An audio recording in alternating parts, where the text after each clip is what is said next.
In the name of my ancestors, peace forever and always, and welcome to another edition of what we call the Realities Temple on Earth Internet Ministry. I am the gatekeeper, host of this program, known here on social media. Wherever you may find me, I am known as the mighty Angel Snub 7. I am your soul brother, number one. I want to dedicate these few minutes to our sister Assata Shakur, of whom we learn past this life, and I believe she was 78, close to 80 years old. She died in exile, living in Cuba for the last, I think since 1979, I believe, something like that. She was part of the Black Liberation Army,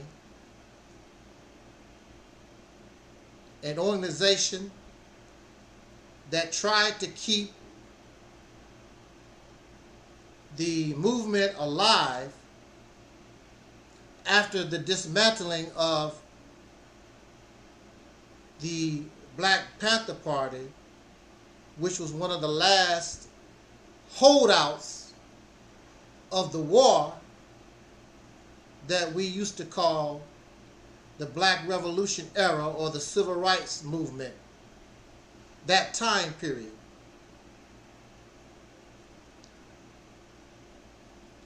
I was born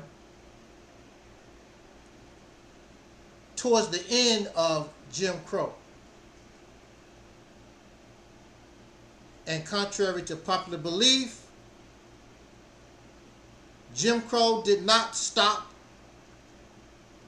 because of the Civil Rights Bill. That behavior or that practice actually continued into the 1970s. More so than just the South. There are those who will bear witness that they experienced some type of form of Jim Crow even in the North and the Midwest and the West. I know my family, we moved from the evil and wicked state of Mississippi to the Midwest, St. Louis, Missouri. And I did not know what a sundown town was, but it was understood where we lived that you could go shop and do whatever you want to during the day, but you need to get out of town when the sun go down. It was something that was understood. It was not a law. It was something that understood, because if you were there when the sun goes down, you might have some trouble coming to you. I remember as a child, myself and some other friends, we were on the border. And from the border, you could see a liquor store. And our people loved to drink. So I guess there was some brothers, they didn't buy enough and they ran out of something to drink.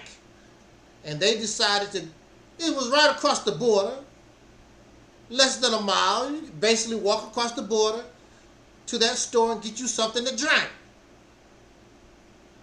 They wasn't there no time.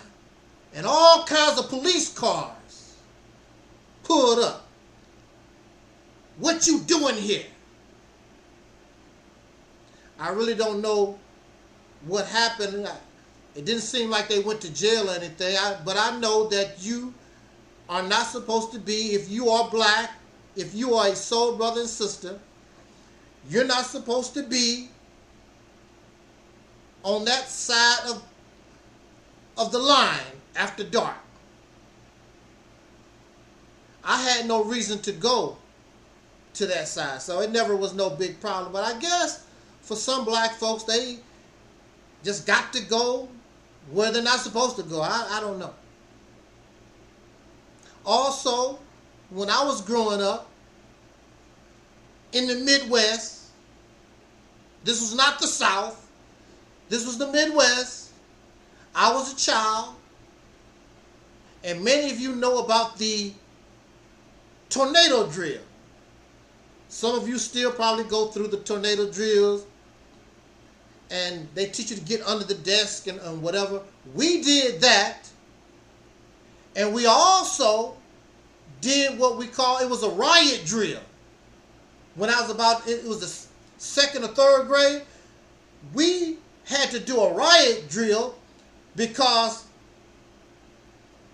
the high school students, the black high school students, and the white high school students from not too far, they would be throwing taunts at each other and fights start out. And us little children, they would try to get us little children out of the way, out of the violence, and they would have us act like it was a tornado and get under our chairs. And I wanted to look out the window and watch what is going on. I seen the teenage soul brothers and sisters out there hollering and screaming at the white students from whatever. It was messed up. And this was the 70s. This was not the 1960s. This was the 70s. Jim Crow's supposed to be over and blah, blah, blah. Now, when I was a child and actually lived in the evil and wicked state of Mississippi, and I didn't know no better because nobody told me nothing. And it continues today. Soul brothers and sisters, black people of America, we don't tell our children, we don't teach our children the serious, we don't teach them nothing. We don't teach them about their ancestors. We don't teach them about the condition. I'm bringing you into this condition. We don't teach our children nothing. You just bring your children, if they make it, they make it. If they don't, I guess that's what those parents done before them, and we didn't know nothing. Mississippi is a horrible, evil, wicked state. I did not know and lived there. Didn't know what was going on. I didn't know about the lynching. I didn't know about the murder. I didn't know about the colors. I didn't even know nothing about the color sign because we lived out in the country, and unless you went into the town, you probably wouldn't have seen those colored only signs and things of that nature. I was told nothing. I began to learn what was happening when I was introduced to the teachings of the Honorable Elijah Muhammad through those books, The Fall of America, Message to the Black Man of America, Our Savior Has Arrived, and so forth. And I began to read and began to understand what was going on because I was not being taught anything. I did not know until I became an old adult that my mother was making maybe $3 to pick cotton from sun up to sundown. I would go in the field. And of course it was not serious for me. I would go in the field and I would help her pick the cotton for fun. I did not know how serious it was because that's how my ancestors, that's how they were making a living, being sharecroppers. $3 a day. I was born on a plantation. Now, I didn't know it was a plantation. I thought it was a town. I was born on a plantation. And the plantation is so big, it had its own zip code.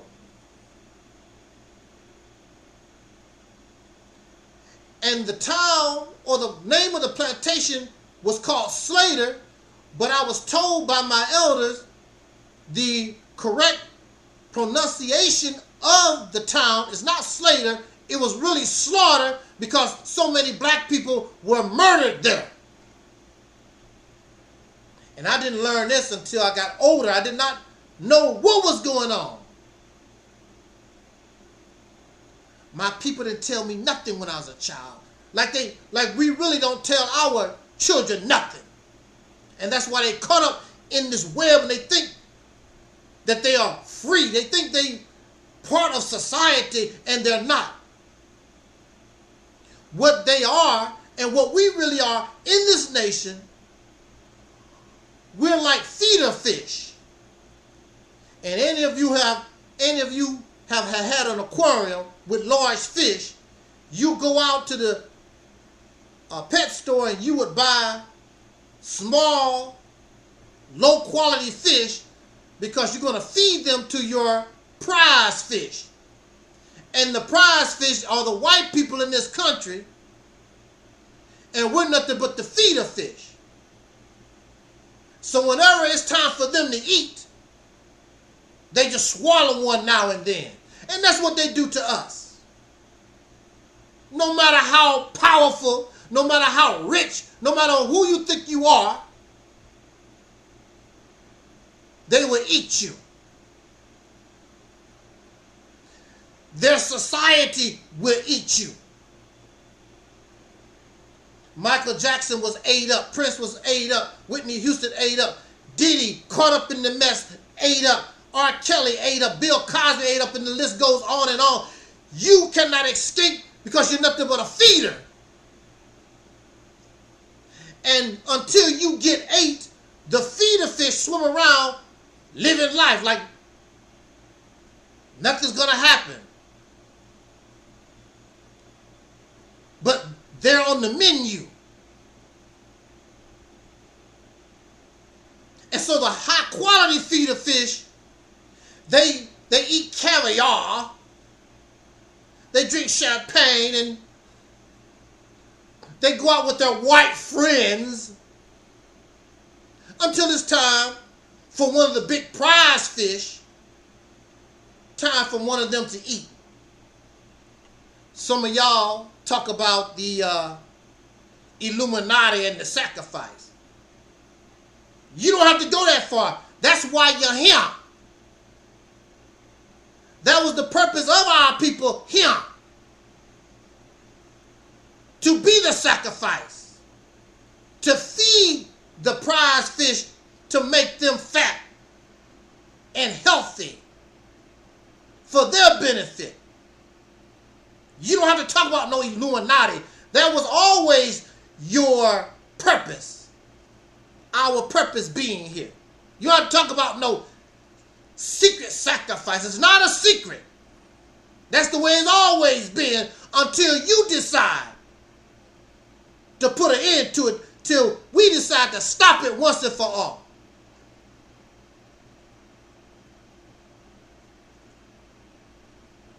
So as a child, when I was growing up,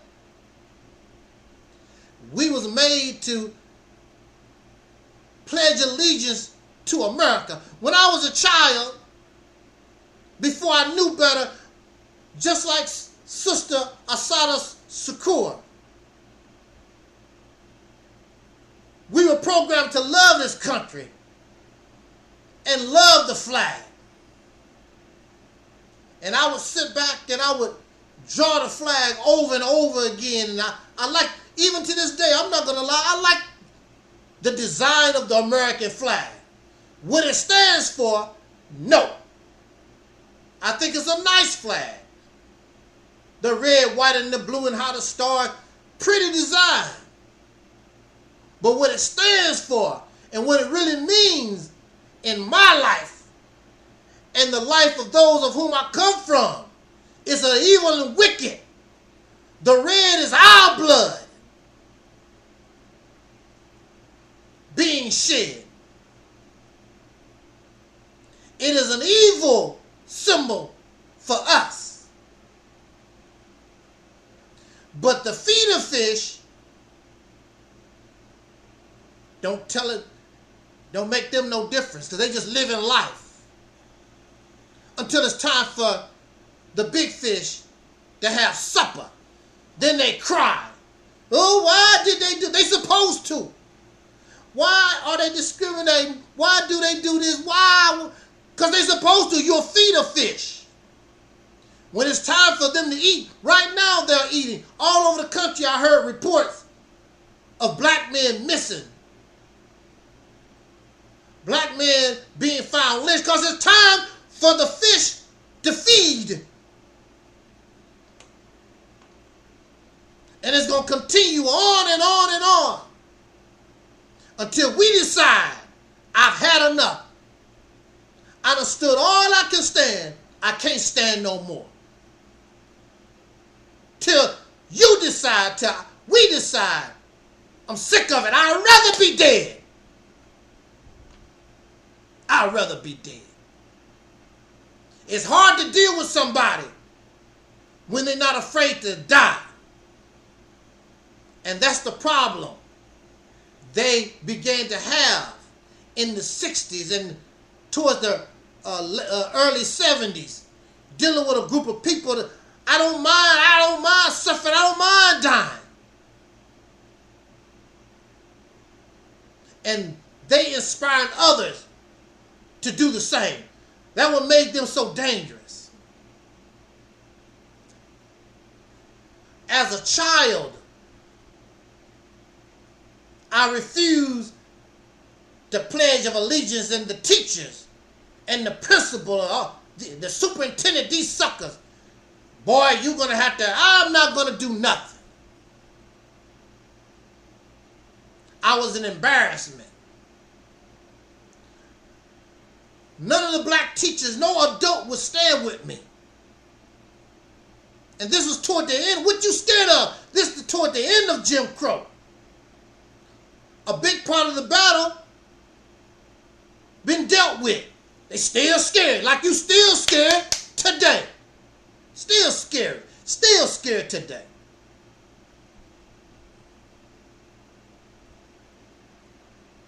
Nobody would stand with me.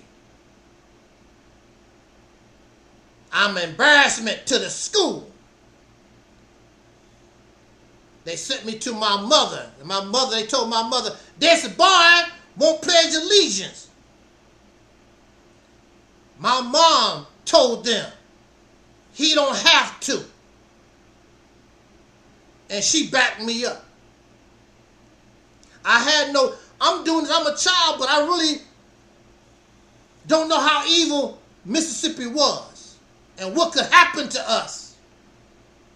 Maybe my mother understood. I had no idea of what could happen to me, even as a child, because they didn't care about no children.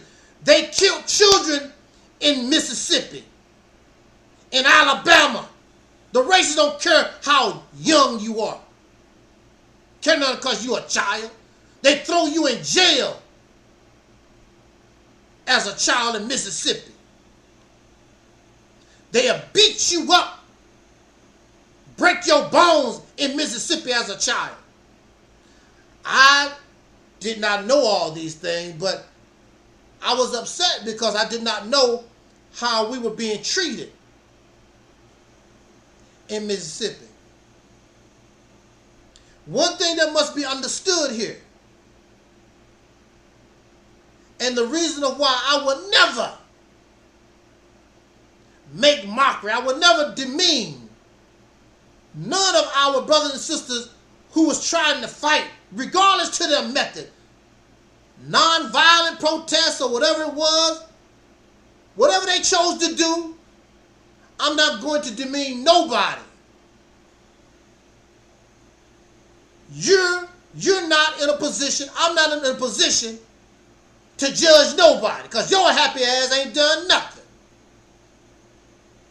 What must be understood,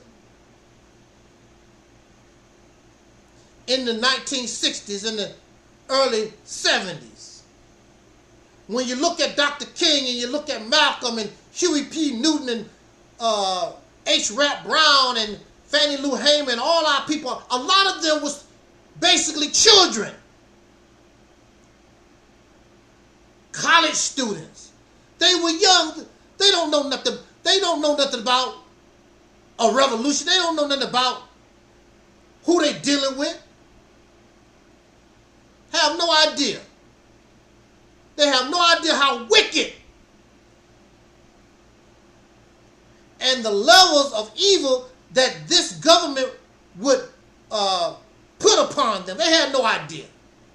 Only thing they knew is we were suffering and sick of being oppressed. And you want to get this monkey off your back. This demon off your back. In fact, in the civil rights movement, grade school children participated in the marches and the actions with Dr. King and others. And they were jailed. They were beaten and they were suffered in Mississippi and other places. These were grade school children. Here you are, grown men and women. Y'all ain't, in 2025, in the last 60 years, we ain't did a damn thing. Except talk about what they done. And the reason why you got to talk about Kemet, and the reason why you got to talk about what the Moors did, and all what folks did in the past, because your ass ain't done nothing. You done nothing. And doing nothing. But you smart as hell. Oh, you're so smart. You a scholar. I'm the greatest scholar all over the earth. What do you do? Just talk. Run your damn mouth. You don't change nothing. The people was poor and suffering when your ass went, and you talk. And when you go back, they still poor and suffering. They ain't changed nothing. But these was children. They didn't know.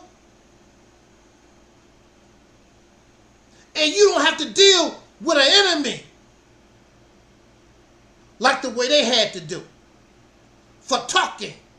Because at that time, talking inspired the people in order to raise them up to the point, I'd rather be dead. They're not, the people in the 60s and the 70s had a different mindset. They wasn't spoiled like you. You're spoiled. You need your air conditioning. 3 meals a day. You need your special diet. I'm a vegan. I'm a raw vegan. I practice holistic, whatever. Revolutionaries don't have time for stuff like that. That's for people who are living comfortable, not people who are oppressed. You want to be in good health, so when it's time for you to get fed to the big boys, you're really juicy and tasty. Because you're not doing nothing for yourself. And you're spitting out babies so they can be slaves, spoiled, and cowards like yourself. Cowardly. You can't even say that you've done anything on the level of grade school children in the 1960s. And you're a grown man, you're a grown woman. The only thing you know how to do is put on costume, a dashiki, black power, and run your damn mouth. So these children, these young people in the 60s had no idea of the monster they were facing. How dare you speak against me? How dare you challenge my authority? The great white authority. The dominant society, as Tariq Nasheed would say. How dare you? I saw a video where an ignorant young lady was running her mouth who haven't done nothing. And she said all Assata did was talk. Her kind of talk was followed by actions that the government said was dangerous. Her kind of talk put you in the crosshairs, made you a threat, because it inspired the people to change. It inspired the people, I'm not going to be your slave no more. I'm not going to take this no more. We got to stop this. We can't have these people questioning and challenging our power and authority. How dare you? You don't understand that, because your happy ass can come on YouTube and Facebook and whatever, run your mouth, because you're not saying nothing that can change nothing. You're not a threat. So that's why you don't understand.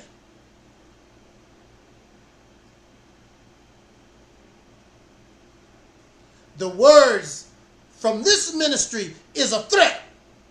Why would I say that? And all I do is talk. But it's a threat. Every time you turn around, they destroy my channels, destroy my work, because my work causes you to think, make you want to rise. I want my own. I'm sick of this. I done stood all I can stand. I can't stand no more. And it ain't all about being blackity black. We already know we black. Tired of getting our ass whooped. Tired of the disrespect. You gonna leave us alone once and for all.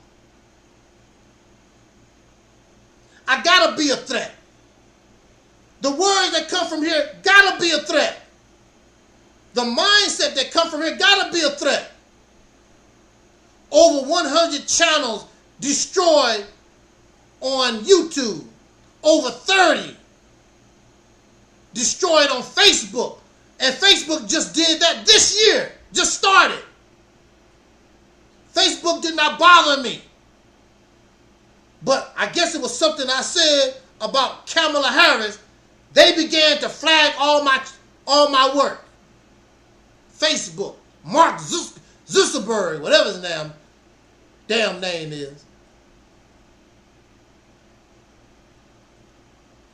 We don't support our own versions of YouTube and Facebook, because I should be able to talk and say whatever I want to on our. But you don't support those platforms because it might cost you a little money to get started. But you give all your money to the scammers. Umar Johnson, Young Pharaoh, Brother Polite and Ellis, Tahaka Bay. You give your money and your time to all these scammers and all these damn losers.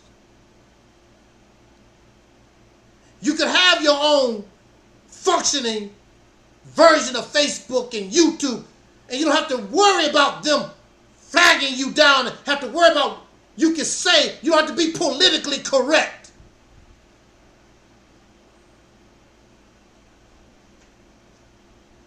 Talking the way she talked in the 60s and early 70s get you killed. That's why you don't understand, because you can talk your garbage. It's not no threat.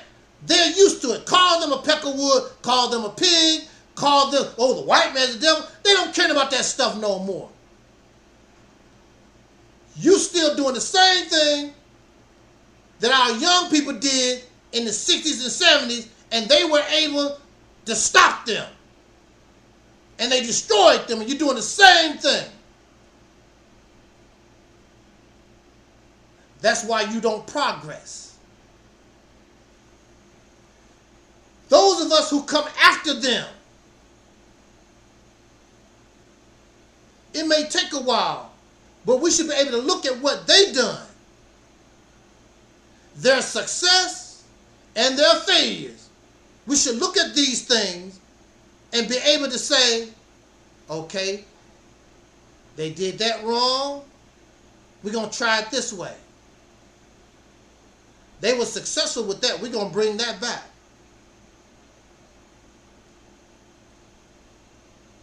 You're not a threat.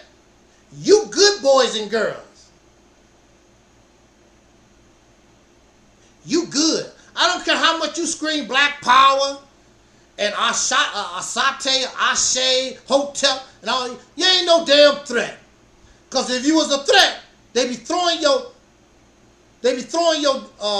pages. First of all, they be tearing up your pages and finding some kind of way to put you in jail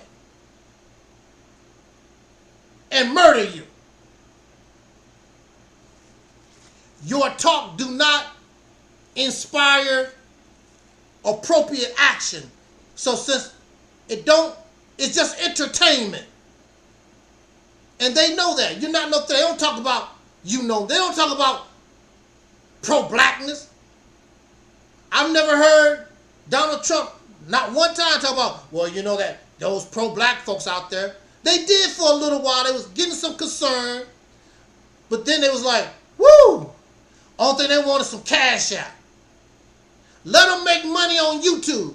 Let them make money on Facebook. As soon as that happened, y'all went spoiled, went docile.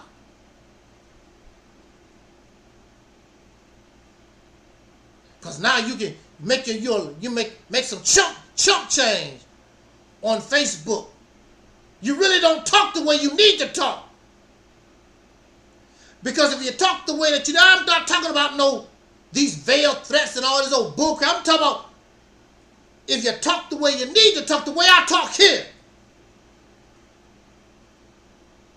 Stop giving people unearned praise and credit. Make the people strong. Make them see reality. It'll be a whole different ball game. The government beat our people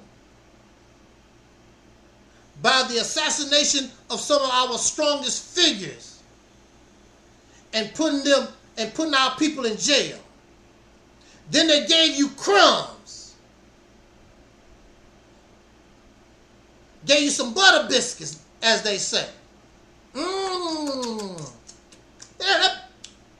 that butter biscuit's so good. I'm going to be a rapper. I'm going to be a baseball player. I'm going to be a singer. I'm going to be whatever. As long as you don't want to be free. As long as you can still be their slave, their lapdog.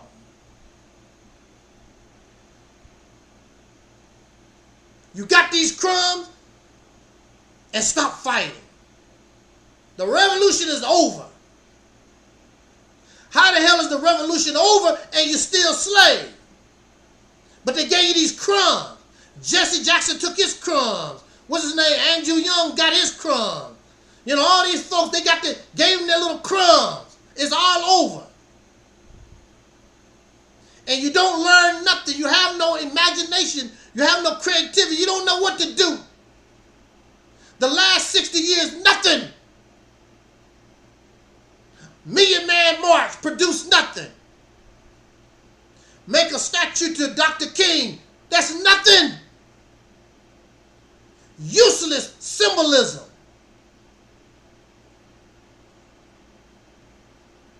And it's all right for them. They was like, let them do all that. Crumbs. Some of our people, you millionaires, and you brag about, I'm getting paid. But you getting paid, but you're not no threat to the dominant society.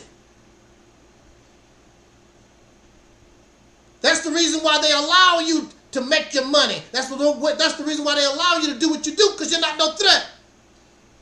All your money, all your time, everything that you are benefit them. You even marry them and give them all your money, like in the case of Michael Jackson. Michael Jackson, all his talent, everything he is, go back to them.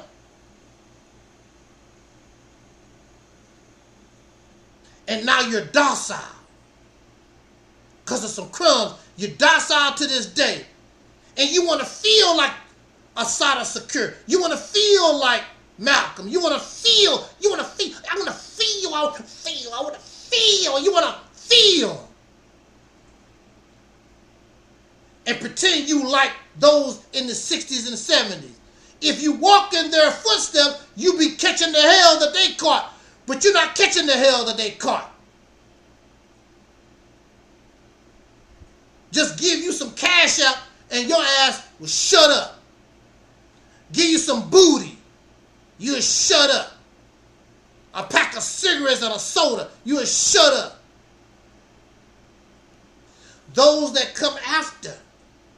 And see, it goes back to what I was talking about before, where the so-called adults, we don't teach our children nothing.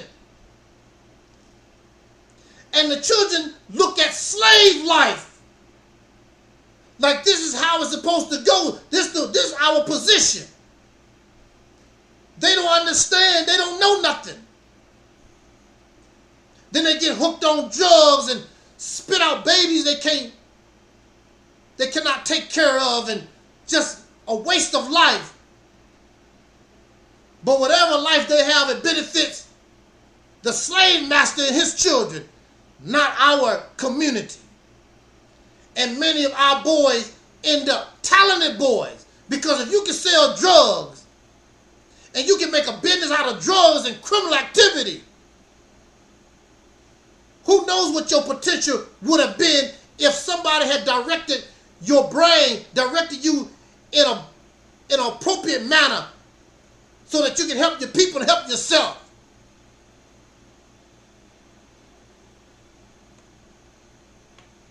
So-called leadership, after Dr. King was assassinated, failed. Satisfied with the crumbs from masa table. Satisfied with these pretty speeches and cash apps and video lectures and baloney. The last 60 years, they've taken the sacrifice of Assata, Shakur, and Huey P. Newton, and Malcolm, and Fannie Lou Hamer, and all our sojourner, our people during that period of time. Actually, since we've been struggling in this country, they have died in vain because you satisfied with crumbs, Oreo cookies. This struggle has been turned into a religion. And a lot of y'all are religious. It never was liberation to begin with. You use liberation to convert people to your religion, Islam, or whatever. Revolution has nothing to do with your religious beliefs. But they pretend like they so into the struggle, they're looking for converts for their religion. Revolution has nothing to do with religious belief. You can believe in God if you want to, but it has nothing to do with that. But they have turned, and that's why they always talk about spirituality this and believe in God this and blah. Even Dr. King wasn't saying all that old religious, spiritual stuff when you're dealing with an oppressor. That's your own personal crap. If that's what you need to make it through the night, so be it. That's all the Nation of Islam was. They was not participating in the black liberation struggle. They was trying to sell religion. That's all the Moorish Science Temple do. They're not interested in our liberation. They trying to sell you religion, sell us to the Arabs, to a new slave master.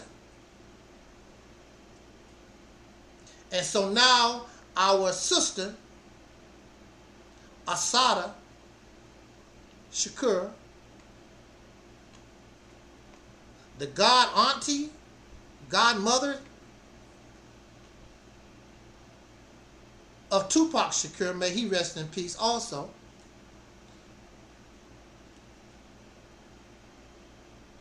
now she's gone.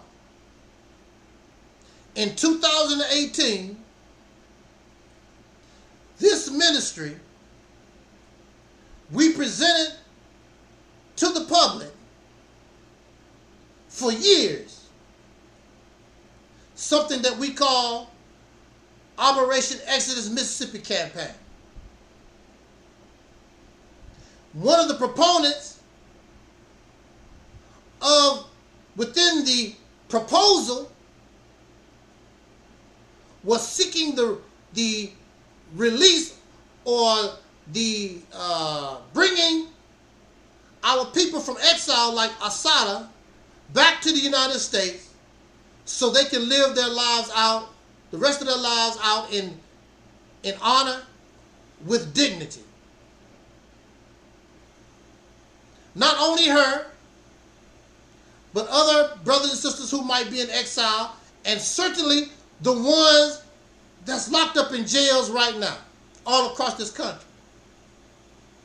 You never hear the Pan-African pro-blackness community talk about our people, our political prisoners in jail or in exile like Assata. I wanted her to live the rest of her life in love with those of whom she sacrificed for and suffered for. Nobody talked that way.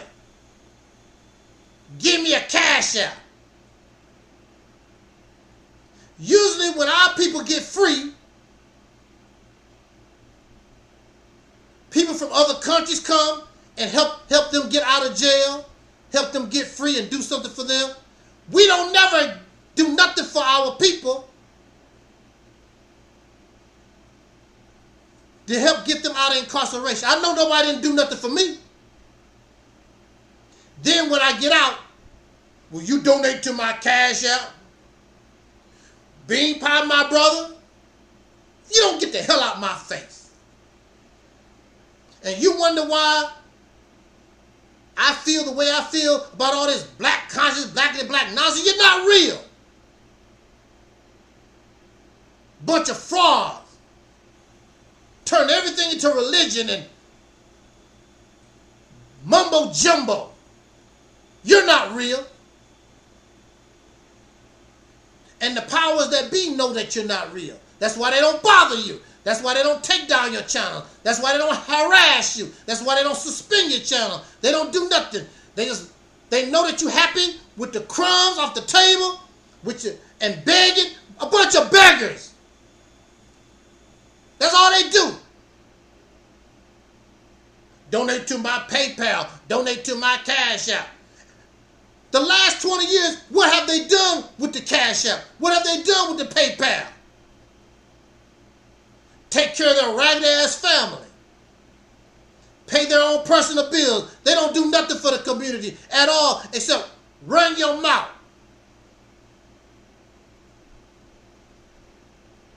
Assata Shakur, yes, she did talk. And she got shot in the back. And she went to prison. And she had to exile herself from this country. Did you? You talk? When was the last time you got shot in the back for talking? And false charges against you simply because you're black like that. So now our sister is gone. And I'm hearing and watching all these old punk videos. Oh, our sister, rest in peace, sister. Power to the people, sister. All that. None of you did nothing to help the woman. You didn't want to help the woman. Now, I noticed some of these blackity, whatever, they didn't say nothing. Because they already know they didn't try to help her. Keep your mouth shut. All this fake stuff. And after she gone, you're going to go right back to doing what you do. All these sissified, feminine-ass black men. All they care about some booty. She won't give me no booty. I want to marry her so I can be married, get my booty, and have a family. All this old dumbass stuff. The black woman she's never had a full functioning man. Never. And if you don't like her condition, it's because you was a punk. You put her in the right environment, you'll get the right product. She is an environment, and you are in an environment that produces filth, that produces a fool, clowns, losers. Well, at least I get paid.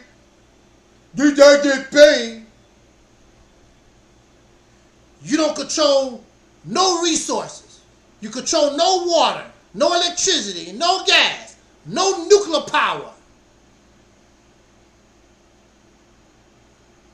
You grow a little food. But the people themselves don't have no food. They don't control, don't have nothing. The leadership guide you nowhere. And you don't hold your leadership accountable or responsible for nothing. You make excuses for them being a damn loser.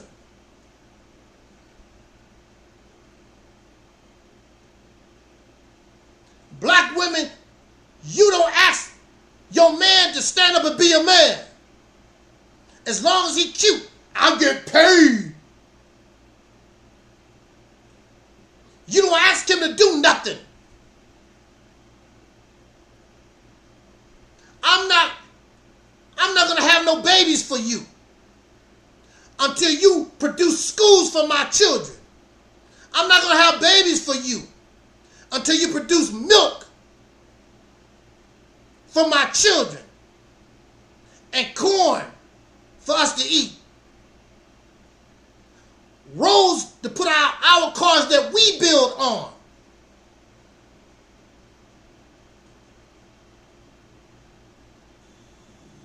You don't ask your man to produce nothing for you. You lay on your back and the white man take care of your ass and his ass. Because you feed a fish in an aquarium. And that's who, feeder fish don't go out and get their own food. They wait for the massa to come in and feed them, so they can be fed to the fish that the massa prize. You talk big and you puff out your chest and you talk all this bad stuff. Everything that even your marches fail. Don't produce nothing. You try to copy Assata, you copy what Dr. King done, and you copy those in the past. You can't even make that successful. Bunch of losers. And of course, they don't want to hear what I have to say because the truth hurts. And you might think, oh, that includes you too. Yes, because I'm in this, we all in this together. If you are losing, this is what you got. This is what some of these dumbasses don't understand. I don't care what you're doing as an individual. What was it that they said? You cannot rise no higher than your people. So if your people are a bunch of fools, you are too. I don't care what you, I ain't no fool. I don't care what you, how you act. I don't care what you got or whatever. And you can try to run and hide. And you are the N-word. No matter where you go. Because that's what your people are. And your people are happy. That's our identity. Y'all run around here, what's our identity? Or whatever. No, that's your identity. The N-word. We love it. Nobody has no real problem with it.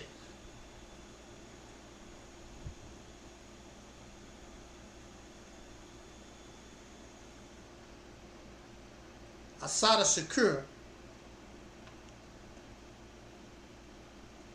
may she rest in peace. May she rest in soul power forever. I want to say this in conclusion.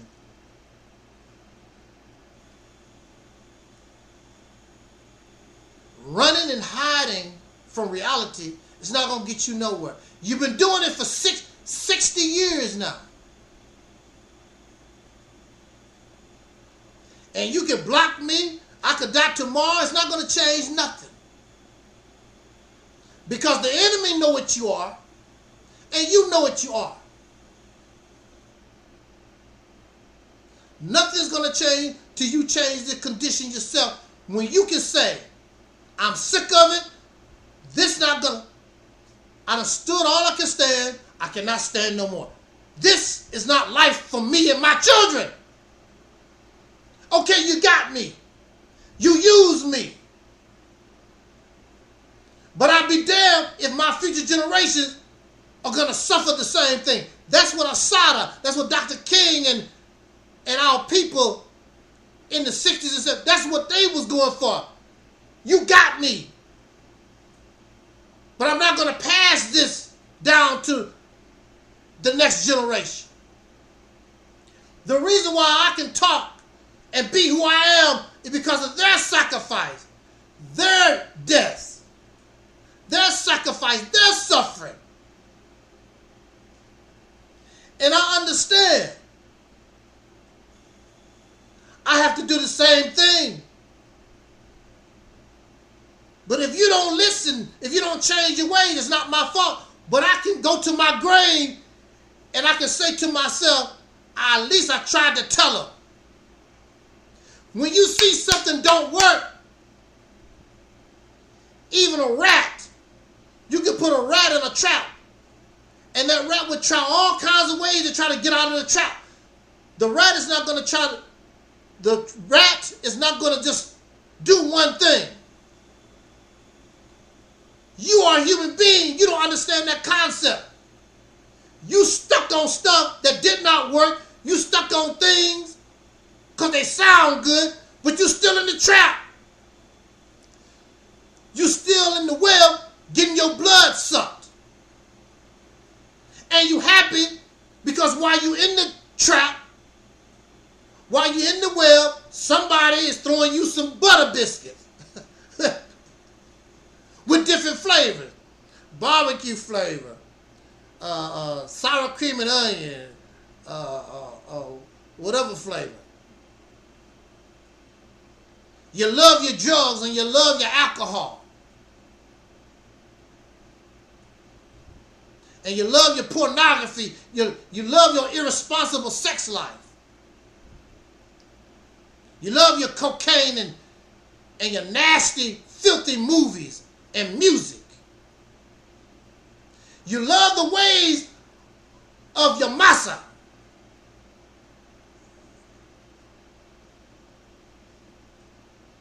And that's the number one reason. You can't rebel and you can't fight them because you are them. I don't care how Pan-African you claim to be, Ashe, Hotep, Habaragani, whatever. That don't mean nothing. You are them. And that's why you cannot rebel. That's why you cannot stand up against them. And those butter biscuits sure taste good. Butter biscuits. They must be using olive oil. Them butter biscuits is vegetarian, because all y'all vegetarian, y'all can have you some butter biscuits. Organic wheat flour, you know, that pure virgin olive oil, butter biscuit. Woo, y'all fake. Oh, these fake people. That's why they don't like Angel Snub No 7. As I grew older, I'm supposed to learn. I'm supposed to mature. I'm not supposed to be like my grandpa, grandma, and those in the past. When the problem is not solved, and you're not going to solve the problem until you accept the reality that you have become docile and these butter biscuits got you. But once you begin to show that you don't care about these butter biscuits, you don't care about this Cash App and PayPal and all these pretty speeches and talking about what they did in Kemet 5,000 years ago and all this other nonsense, watch how things will change for you. When men begin to act and behave like a full functioning man, watch how Watch how the women will change for you. Trying to come on social media, trying to shame sisters. You need to wear your natural hair. What man running around here care about a woman natural hair and how she wear her fingernails and all that? That feminine butter biscuit syndrome. But if you become the man that she needs, watch her change. You don't even have to tell her nothing. Because she know what you want and she love you. I'm going to wear this. This is your favorite pink dress. This is your favorite natural hairstyle I got. She'll do it for you because you a man and you are giving her what she needs, giving her children what they need. You on the ball. You don't have to sit here and try to shame nobody or whatever, but you got to try to do that because you're a pitiful, feminine ass man. Need to work on yourself. Work on your brothers so we all can stand up and be men and stand up to the powers that be, to this dominant society and tell them, you want some ass, you got to bring some. Because this stops today.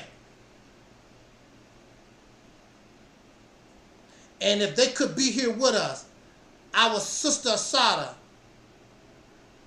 and Fannie Lou Hamer and Malcolm and all our people since the times of slavery, they would be so happy. Wow, they got themselves together. We could be the greatest generation. We're supposed to be the greatest generation ever produced. We supposed to be. But that butter biscuit, that butter biscuit is something else. With that said, I thank you for spending a few minutes with us. I know reality can be harsh. I know that it can hurt your feelings, but we got to get out of that. But in the long run, it's the best thing for us to embrace. If the doctor tells me that I have cancer, trying to ignore, it's not going to make it go away. You got to face it. You got to deal with it. Ignoring it, pretend it's not happening or whatever, it's not going to make it go away. And it's going to kill you. And you are dying. You're not suffering and dying the way they did or we did in the past. But you're dying. By the year 2050, you might even be erased out of American history. Maybe that's a good thing. But it's all up to you. Keep listening to all these scammers and all these preachers and video makers. They so smart or whatever. They have not accomplished nothing in the last 20 years on the internet. Haven't accomplished nothing for you. Giving you nothing. And you don't hold them accountable because you're spoiled and you have been made docile and the struggle has been turned into religion and you waiting on a spaceship or spirits and spooks or something, some miracle gonna come and save you. And that's not how things go. On that note, let's get out of here. Again, thank you for listening. I'm Angel Snubbed Up 7. And until next time, we wish you love, peace, and soul. And we are Audi 5000.